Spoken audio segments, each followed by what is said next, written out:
आदिकाल की पूर्व पीठिका। आचार्य रामचंद्र शुक्ल के अनुसार प्राकृत की अंतिम अपभ्रंश अवस्था से ही हिंदी साहित्य का आविर्भाव माना जा सकता है। अर्थात हिंदी भाषा और साहित्य का विकास अचानक नहीं हुआ, बल्कि प्राकृत से अपभ्रंश और फिर अपभ्रंश से पुरानी हिंदी के रूप में क्रमशः विकसित हुआ। आचार्य शुक्ल ने हिंदी साहित्य के आदिकाल की समय सीमा विक्रम संवत 1050 से 1375 तक मानी है।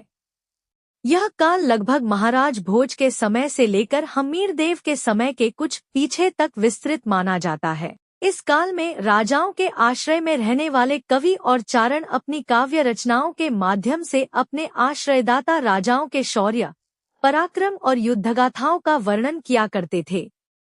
इन्हीं वीरगाथाओं की परंपरा को रासो कहा गया। इसी आधार पर आचार्य रामचंद्र शुक्ल ने इस युग का नाम वीरगाथा काल रखा। अपभ्रंश का महत्व। अपभ्रंश शब्द का सबसे प्राचीन उल्लेख बल्भी के राजा धारसेन द्वितीय के शिलालेख में मिलता है। इस शिलालेख में उन्होंने अपने पिता घुसेन को संस्कृत, प्राकृत और अपभ्रंश तीनों भाषाओं का कवि बताया है। आचार्य शुक्ल के अनुसार सिद्धों की रचनाओं की भाषा देश भाषा मिश्रित अपभ्रंश अथवा पुरानी हिंदी की काव्य भाषा है। पुरानी हिंदी की व्यापक काव्य भाषा का आधार शौरसेनी अपभ्रंश था, जिससे आगे चलकर ब्रजभाषा और खड़ी बोली जैसी पश्चिमी हिंदी की बोलियों का विकास हुआ। आचार्य रामचंद्र शुक्ल की महत्वपूर्ण टिप्पणी। आचार्य शुक्ल ने एक स्थान पर व्यंग्यपूर्ण शैली में लिखा है, आध्यात्मिक रंग के चश्मे आजकल बहुत सस्ते हो गए हैं। उन्हें चढ़ाकर जैसे कुछ लोगों ने गीत गोविंद के पदों को आध्यात्मिक संकेत बताया है, वैसे ही विद्यापति के इन पदों को भी। इस कथन का आशय यह है कि प्रत्येक रचना को केवल आध्यात्मिक दृष्टि से नहीं देखना चाहिए, उसकी वास्तविक साहित्यिक और भावात्मक प्रकृति को समझना आवश्यक है। अब देखते हैं कुछ महत्वपूर्ण काव्य पंक्तियां।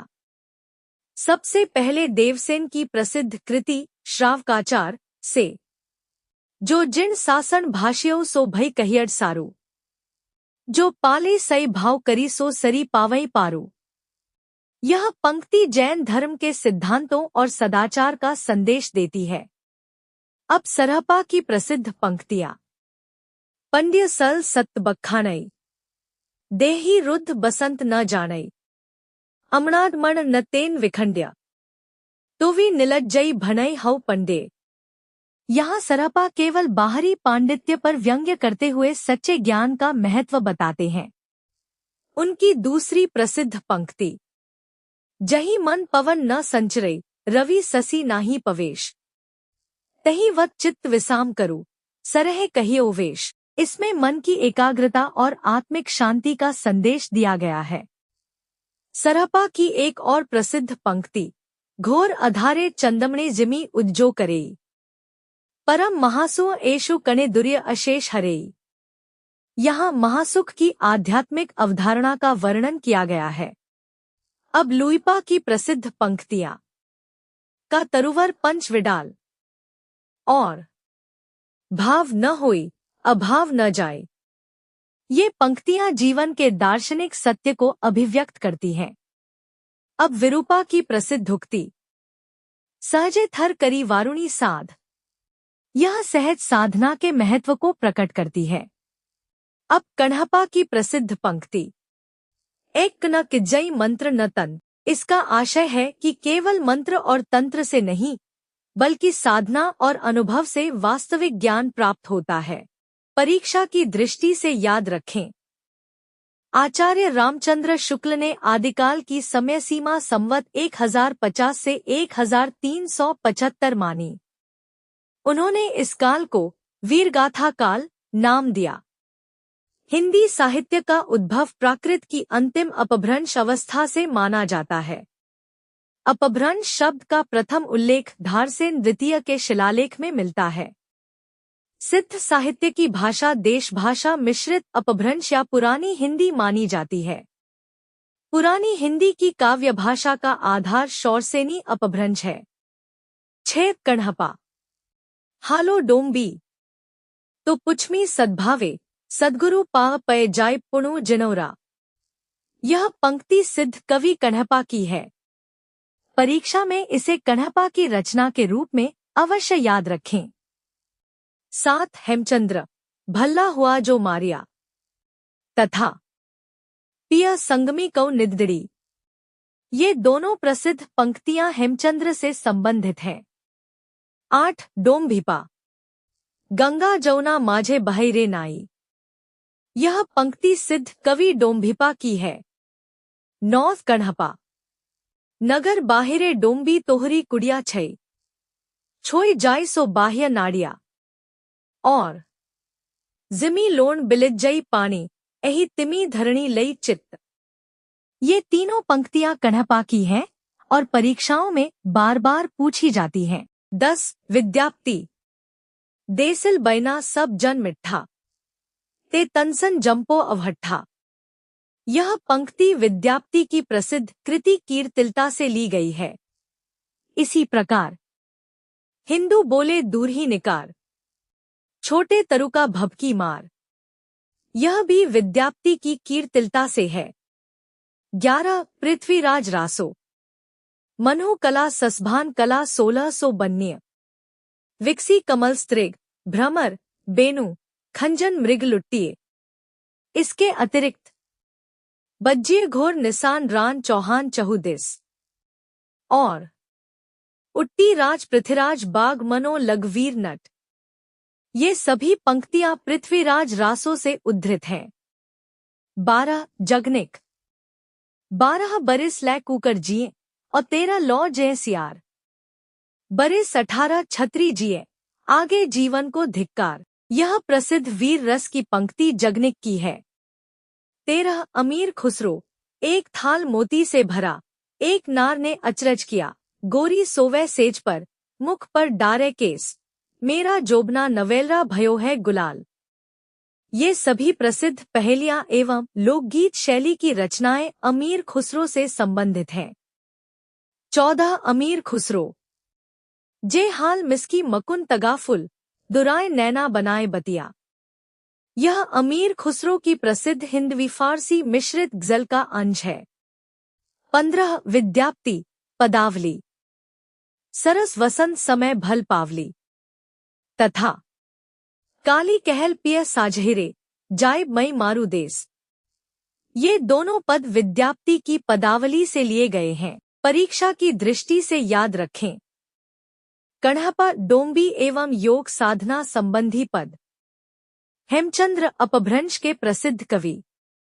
डोंभिपा सिद्ध साहित्य के प्रमुख कवि। विद्याप्ति कीर्तिलता और पदावली। पृथ्वीराज रासो वीर रस का प्रतिनिधि ग्रंथ। जगनिक आल्हा खंड की परंपरा। अमीर खुसरो पहेलिया मुकरिया और हिंदवी फारसी काव्य। प्राकृताभास हिंदी का अर्थ सबसे पहले समझते हैं। प्राकृताभास हिंदी का अर्थ। आचार्य रामचंद्र शुक्ल के अनुसार प्राकृताभास हिंदी से तात्पर्य ऐसी हिंदी से है जो अभी भी प्राकृत की रूढ़ियों और परंपराओं से काफी हद तक बंधी हुई थी। अर्थात यह वह संक्रमणकालीन भाषा थी जिसमें प्राकृत और विकसित होती हिंदी दोनों के स्वरूप दिखाई देते हैं। विद्याप्ति की भाषा। महान कवि विद्याप्ति ने अपनी रचनाओं में 2 प्रकार की भाषाओं का प्रयोग किया। पहली भाषा पुरानी अपभ्रंश की है और दूसरी बोलचाल की देशी भाषा अर्थात जनभाषा की। इसी कारण विद्याप्ति की रचनाएं भाषा विकास के इतिहास में अत्यंत महत्वपूर्ण मानी जाती हैं। गाथा और दोहा का अंतर।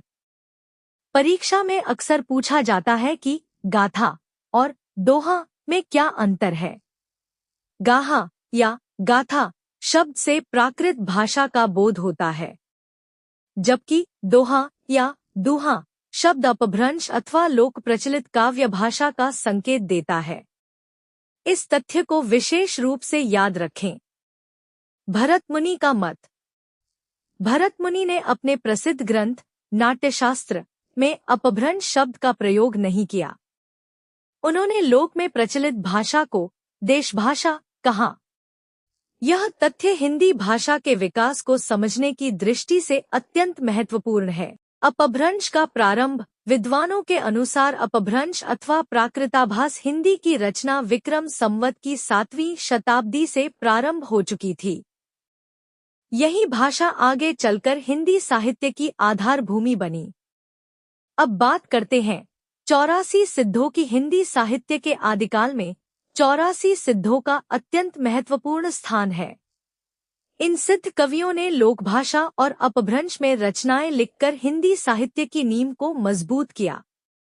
इनमें प्रमुख सिद्ध हैं लुइपा, लीलापा, विरूपा, डोम्बिपा, शबरपा, सरहपा, कंकालीपा, मीनपा, गोरक्षपा, चोरंगिपा, वीणापा, शांतिपा, तंतिपा, चमारिपा, खड्गपा, नागार्जुन, कण्हपा, कर्णरिपा, थगनपा, नारोपा, शलिपा, तिलोपा, छत्रपा, भद्रपा, दोकंधिपा, अजोगिपा, कालपा, धोमिपा, कंकणपा, कम्रपा, डेंगिपा, भदेपा, तंधेपा, कुक्कुरिपा, कुचिपा, धर्मपा, महीपा, अचितपा, भलहपा, नलिनपा, भुसुकीपा, इंद्रभूति, मेकोपा, कुठालीपा, कम्रिपा, लोहार, जालंधरपा, राहुलपा, मेदनीपा, धरवरिपा, धोकरिपा, पंकजपा, घंटापा, जोगीपा, चेकुलपा, गुंडरिपा, लुचिकपा, निर्गुणपा,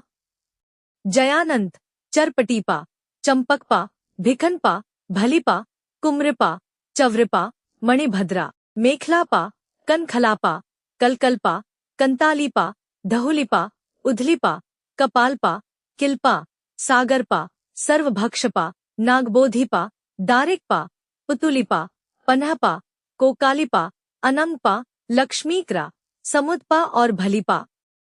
इनमें कुछ योगिनी सिद्धाएं भी थी, जैसे मणिभद्रा, मेखलापा, कनखलापा और लक्ष्मीकरा। परीक्षा की दृष्टि से महत्वपूर्ण तथ्य 84 सिद्धों में सबसे प्राचीन सिद्ध सरहपा माने जाते हैं। उनका एक अन्य नाम सरोजवज्र भी है। महासुखवाद का प्रवर्तन वज्रयान शाखा में हुआ। महासुख का अर्थ है आनंद स्वरूप ईश्वरत्व, जिसकी प्राप्ति प्रज्ञा और उपाय के समन्वय से मानी जाती है। गोरखनाथ का नाथ पंथ मूलतः वज्रयान शाखा से विकसित माना जाता है। गोरखनाथ ने पतंजलि के योग दर्शन को आधार बनाकर हठयोग का प्रचार किया। वज्रयानी सिद्धों की साधना का प्रमुख क्षेत्र भारत का पूर्वी भाग था, जबकि गोरखनाथ ने अपने मत का प्रचार विशेष रूप से राजस्थान और पंजाब सहित भारत के पश्चिमी भागों में किया। नाथों की संख्या 9 मानी जाती है, जिन्हें नवनाथ कहा जाता है।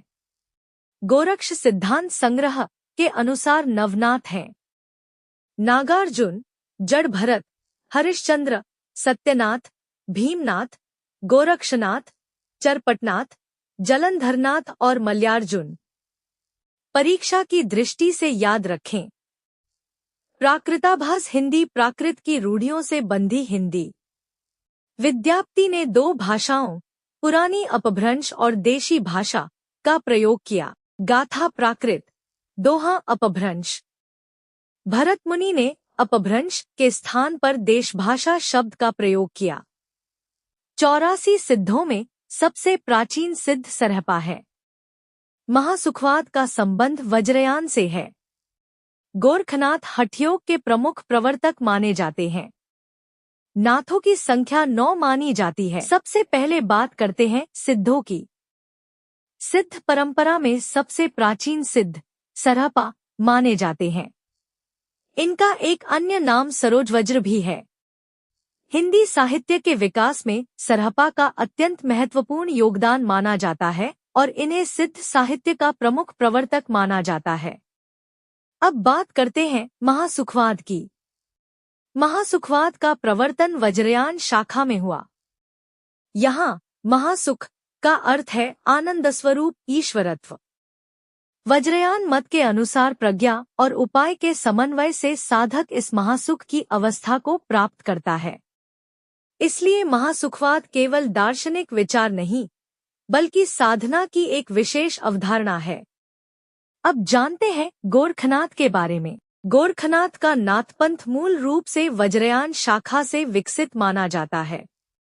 गोरखनाथ ने योग साधना को नया स्वरूप देते हुए पतंजलि के ईश्वर प्राप्ति संबंधी उच्च लक्ष्य को आधार बनाकर हठयोग का प्रवर्तन किया। इसी कारण उन्हें हठयोग का प्रमुख प्रवर्तक माना जाता है। अब क्षेत्रीय विस्तार की बात करें। वज्रयानी सिद्धों की साधना और गतिविधियों का प्रमुख क्षेत्र भारत का पूर्वी भाग था। इसके विपरीत गोरखनाथ ने अपने मत और ग्रंथों का प्रचार विशेष रूप से भारत के पश्चिमी भागों, विशेषकर राजपूताना और पंजाब में किया। इस प्रकार नाथपंथ का व्यापक प्रचार उत्तर और पश्चिम भारत में हुआ। अब जानते हैं नवनाथ के बारे में। नाथों की संख्या 9 मानी जाती है, इसलिए इन्हें नवनाथ कहा जाता है। गोरक्ष सिद्धांत संग्रह के अनुसार नवनाथों के नाम हैं नागार्जुन, जड़ भरत, हरिश्चंद्र, सत्यनाथ, भीमनाथ, गोरक्षनाथ, चरपटनाथ, जलंधरनाथ और मल्यार्जुन। इन नवनाथों का भारतीय योग परंपरा और नाथ संप्रदाय में महत्वपूर्ण स्थान रहा है।